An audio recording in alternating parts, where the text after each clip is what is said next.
Assalamualaikum warahmatullahi wabarakatuh.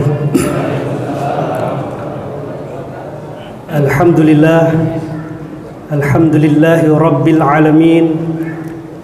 Ashhadu an la ilaha illallah wahdahu la syarika lah. Wa ashhadu anna Muhammadan abduhu wa rasuluhu la nabiyya ba'dah. Allahumma salli wa sallim ala sayyidina Muhammadin wa ala alihi wa ashabihi ajma'in. Amma ba'du. Allahu ghayatuna wal ikhlasu mabda'una wal islahu sabiluna wal mahabbatu si'aruna. Nuhaidullah ala sidqi wal ikhlas wal yakin wa talabi ridallah fi amali baina ibadih bitawakkuli alaihi. Bismillah, la haula wala quwata illa billah. Bapak Ibu jamaah salat Isya dan salat tarawih, pertama dan yang utama, marilah kita panjatkan puja dan puji syukur kehadirat Allah Subhanahu wa ta'ala, yang mana pada hari ini, pada malam ini, Allah masih memberikan kita nikmat iman, nikmat Islam, serta nikmat sehat, dan yang paling utama ialah Allah masih mempertemukan kita di akhir bulan Ramadan. Salawat beserta salam tercurah kepada baginda Rasulullah Sallallahu Alaihi Wasallam beserta keluarganya, para sahabatnya, serta para pengikutnya, yang insya Allah kita yang hadir pada hari ini, pada malam ini, termasuk pengikut baginda Rasulullah Sallallahu Alaihi Wasallam yang senantiasa istiqomah di dalam menjalankan sunnah-sunnahnya. Bapak Ibu yang dirahmati Allah, malam ini saya kebagian judul, yaitu orang-orang yang beruntung, atau yang lebih kita kenal adalah orang-orang yang sukses. Orang sukses, orang yang berhasil, dan pokoknya orang yang sangat beruntung. Di dalam surat Al-Mu'minun itu insya Allah kita udah hafal semuanya ayatnya, yaitu ayat ke-1 hingga 11. Di situ Allah terangkan, qad aflahal mu'minun. A'udzu billahi minasy syaithanir rajim. Bismillahirrahmanirrahim. Qad aflahal mu'minun alladzina hum fi salatihim khashi'un walladzina hum 'anil lagwi mukhridun walladzina hum lis-zakati fa'ilun walladzina hum li furujihim hafidun illa 'ala aswajihim aw ma malakat aymanuhum fa innahum ghairu malumin faman ibtagha wara'a dhalika fa ulaika humul 'adun walladzina hum li amanatihim wa ahdihim ra'un walladzina hum ala salawatihim yuhafidun ulaika humul warisun alladzina yarisuna firdaus hum fiha khalidun. Bapak Ibu, biar tidak ngantuk, makanya saya murojaah sedikit ya. Kita rileks aja. Jadi di surat Al-Mu'minun itu janji Allah itu pasti. Qad aflahal mu'minun. Pasti kalian orang mukmin itu pasti. Kalau udah Quran janji pasti artinya tidak ada keraguan. Kalau yang masih ragu perlu dipertanyakan keimanannya. Qad aflahal mu'minun. Sungguh orang yang beriman itu pasti beruntung. Siapakah mereka? Yang pertama yaitu alladzina hum fi sholatihim khashi'un. Pertanyaannya bapak-bapak, ibu-ibu, siapakah yang sudah merasa sholatnya khusyuk? Karena janji Allah jelas, orang yang beruntung itu yang pertama adalah sholatnya khusyuk. Ini pertanyaannya, pada kita tiap hari sholat, kenapa nggak ada yang berani pede? Saya gitu. Artinya apa? Ketika kita bicara sholat khusyuk, itu luar biasa. Yang bicara ini pun juga sangat jauh dari namanya khusyuk. Apa sih khusyuk itu? Banyak orang yang mendefinisikan khusyuk adalah hadirnya hati, diamnya diri, kita fokus. Ketika kita sholat, kita fokus. Apa yang kita baca, kita usahakan untuk memahaminya. Tapi tidak semua kita bisa. Apakah ketika kita tidak bisa memahami itu, sholatnya batal? Tentunya tidak. Artinya kita ada tahapan-tahapannya. Bapak Ibu, ketika kita ditanya, ketika kita dikasih pertama yang Allah janjikan untuk menjadi orang-orang yang beruntung pertama ketika kita sholatnya khusyuk, ternyata kita pun belum pede untuk mengatakan itu khusyuk. Padahal kalau kita bicara sholat khusyuk, Pak, sebenarnya di Indonesia ini sangat mudah dan tidak ada orang yang menghalang-halangi ketika kita sholat. Negara ini memberikan kebebasan yang sangat bebas. Pengalaman saya waktu saya ke Palestina, Bapak Ibu, ketika kemarin rame-rame itu yang namanya Al-Aqsa diserang itu 2 tahun yang lalu, 2018 saya pergi ke sana. Betapa pilu dan sedihnya kita sholat di Al-Aqsa itu diserang nama Israel. Saya ngalami, Bapak Ibu. Kita di waktu itu saya di saf yang keempat, ada suara yang sangat menggelegar, bom gitu. Itu ternyata bom kejut. Ternyata itu diserang oleh tentara-tentara Israel dari luar masjid. Mereka merasa ke dalam. Persis seperti yang kemarin di TV itu saya mengalami. Ternyata apa? Pengalaman saya ketika kita diserang, ketika kita dihadapkan dengan kematian, yang terlintas apa, Bapak Ibu? Pengalaman pribadi saya ketika di sana, saya berusaha menelpon keluarga saya.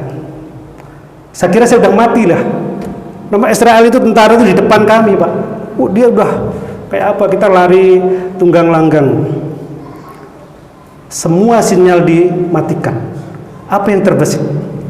Ternyata Bapak Ibu, ini sebagai pembelajaran bagi saya pribadi dan para jamaah. Ternyata ketika kita dihadapkan sesuatu keadaan yang sekiranya kita akan mengalami yang namanya kematian, yang ada adalah hutang, Bapak Ibu. Kita panik, kita pengen telepon keluarga. Seandainya waktu itu kita nggak ada umur, selesaikanlah hutang-hutang kami. Ternyata itu hutang itu luar biasa. Sedikit menyimpang. Kembali ke sholat yang khusyuk tadi. Jadi poin yang pertama, kita Masih ragu ya Bapak Ibu ya? Ya, kita belajar. Bismillah, saya juga belajar. Terus lanjut poin yang kedua. Poin yang kedua adalah walladzina hum 'anil lagwi mukhridun. Yaitu yang kedua, ketika kita bisa melalui dan menjaga dari lagwi, itu adalah menjauhkan diri dari perbuatan, perkataan yang sia-sia. Mari kita evaluasi. Satu hari 24 jam. Kira-kira yang bernilai ibadah sama yang dalam tanda petik mubazir, banyak yang mana? Seandainya kita membuat list, satu hari ini sebelum kita tidur kita bermuhasabah, kita buat list, kita memegang HP ini sama memegang Al-Quran banyak mana? Memegang tasbih, mengobrolkan hal-hal yang bermanfaat untuk kemaslahatan umat, atau mengobrol yang lainnya banyak mana? Kalau saya Pak, jujur diri saya sendiri, bangun tidur apa yang kita lihat? Handphone. Handphone ini ringan sekali Pak kita bawa, tapi nanti di akhirat sangat berat sekali. Kalau dulu kita dengar lisanmu adalah harimau, sekarang tidak. Orang gibah, orang bohong, orang fitnah, semua melalui handphone dan semua akan dipertanggungjawabkan. Kalau kita mau jujur, kita mau list satu hari itu perbuatan kita banyak yang sia-sia. Kalau kita mau melayani, kalau kita mempunyai grup semuanya 40 grup di WA ini, atau kita sering rajin yang lainnya, FB atau yang lainnya, habis waktu kita. Dan saat sekarang ini, zaman sekarang ini, sarana dan prasarana untuk menghabiskan umur kita sangat banyak sekali. Memang ketika kita taklimnya 1 jam. Setelah taklim kita bisa ngerumpi 2 jam. Kira-kira dalam ngerumpi itu apa yang kita obrolkan? Jadi yang Allah syaratkan yang kedua, yaitu apabila kita mampu untuk menjauhkan perbuatan dan perkataan, bisa menjaga lisan ini, maka janji Allah adalah yaitu sebuah kemenangan. Insya Allah kita terhindar dari hal-hal itu. Kita saling mengingatkan. Yang ketiga yaitu walladzina hum lis-zakati fa'ilun, yaitu orang-orang yang senantiasa mengeluarkan zakat. Dalam konteks ayat ini sebagian ulama lebih ke infak, sodakoh. Kalau zakat kan kewajiban bagi kita dan harus sesuai dengan nisabnya. Ditekankan di yang ketiga, syarat yang ketiga yaitu orang-orang yang sering dan rajin infak, sodakoh. Yang paling tinggi lagi adalah wakaf. Wakaf sekarang pun beraneka ragam. Dulu kalau kita kenal wakaf itu hanya wakaf masjid, wakaf pemakaman, hanya sebatas itu. Kalau sekarang udah banyak wakaf produktif, wakaf uang, dan sekarang lebih gampang sekali. Jadi syarat yang ketiga adalah kita senantiasa berinfak dan bersedekah. Rasulullah SAW ketika Ramadan banyak sekali berderma, banyak sekali berinfak dan bersedekah. Bapak Ibu yang dirahmati Allah Subhanahu wa taala, tidak jaminan orang yang kaya itu mampu untuk menginfakkan atau mendermakan sebagian hartanya. Karena apa? Ketika kita berinfak, ketika kita berwakaf, ketika kita berzakat itu merupakan tanda keimanan kita.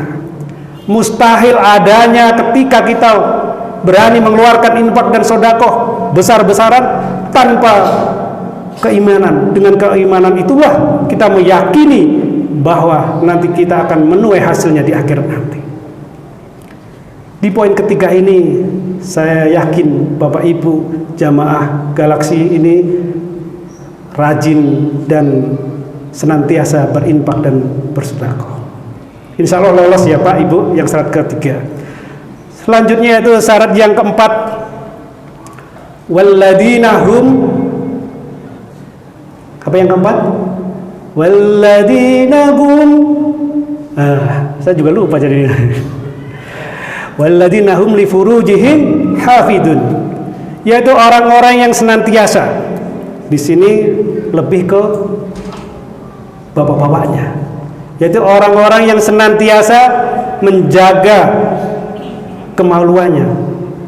Konteks lebih luasnya adalah menjaga pandangan, menjaga semuanya anggota badan ini tidak terpeleset dari hal-hal yang diinginkan oleh setan. Karena di yang keempat ini, pertama lolos, kedua lolos, ketiga lolos, keempat biasanya kita gagal. Para bapak-bapak ini, godaan di luar sana itu luar biasa besarnya. Sedikit kita ketika kita di luar tidak bisa menjaga, banyak sekali di luar sana itu aurat-aurat yang, apalagi di mal-mal, berat memang godaan di luar sana. Ini yang paling berat. Syarat yang keempat, semoga Allah menjauhkan kita dari hal-hal yang merusak diri kita, yaitu kita senantiasa menjaga kemaluan kita, menjaga diri kita dari fitnah di luar sana. Yang selanjutnya, yang kelima, walladzina hum li amanatihim wa ahdihim raun, yaitu orang yang senantiasa menjaga amanah. Amanah itu ada dua Bapak Ibu, yaitu amanah dari Allah Subhanahu wa ta'ala. Insya Allah kita aman ketika kita menerima amanah dari Allah itu. Seperti amanah sholat kita, insya Allah kita sholat. Amanah puasa saat ini, insya Allah kita pun puasa. Amanah mengeluarkan zakat, insya Allah pun kita juga senantiasa mengeluarkan zakat. Amanah yang Allah berikan kepada kita, insya Allah kita senantiasa bisa menjalankan. Tetapi amanah yang kedua adalah yaitu hablum minan nas. Ketika kita diberi amanah oleh orang, misalnya suatu pekerjaan, misalnya suatu janji, misalnya kita senantiasa lalai dan abai. Ketika kita berurusan dengan Allah, sangatlah mudah ketika kita tobat dan tidak mengulang kembali, selesai. Akan tetapi ketika kita berurusan dengan manusia, maka tidak sekedar tobat, tidak sekedar menyesali apa perbuatan kita, akan tetapi kita harus menyelesaikan, harus mengembalikan hak-hak mereka yang kita rampas, hak-hak yang kita zolimi. Syarat yang keenam, yang terakhir, yaitu walladzina hum ala sholawatihim yuhafidun. Yang pertama yaitu bicara tentang khusyuknya sholat. Artinya kita senantiasa khusyuk di dalam sholat. Kita berusaha sekuat tenaga, berusaha semaksimal mungkin untuk senantiasa khusyuk, fokus di dalam sholat. Yang terakhir ditutup, yaitu dengan menjaga sholat. Menjaga sholat ini lebih ditekankan kepada menjaga sholat 5 waktu. Artinya kita ditekankan untuk sholat berjamaah di masjid. Insya Allah ketika 6 itu kita bisa melalui, insya Allah kemenangan itu akan kita raih. Dan endingnya ulaika humul warisun, dan mereka lah orang-orang yang akan mewarisi. Ulaika humul warisun alladzina yarisuna firdaus hum fiha khalidun. Ketika kita bisa menjaga yang keenam itu, mudah-mudahan kelihatannya berat, insya Allah kita dengan izin Allah kita berusaha semaksimal mungkin, paling tidak kita tidak berbuat maksiat, senantiasa menjalankan perintah Allah sesuai dengan aturannya. Ulaika humul warisun, dan mereka lah orang-orang yang akan mewarisi, yaitu mewarisi surga Firdaus. Kurang lebihnya mohon maaf. Billahi taufiq wal hidayah. Wassalamualaikum warahmatullahi wabarakatuh.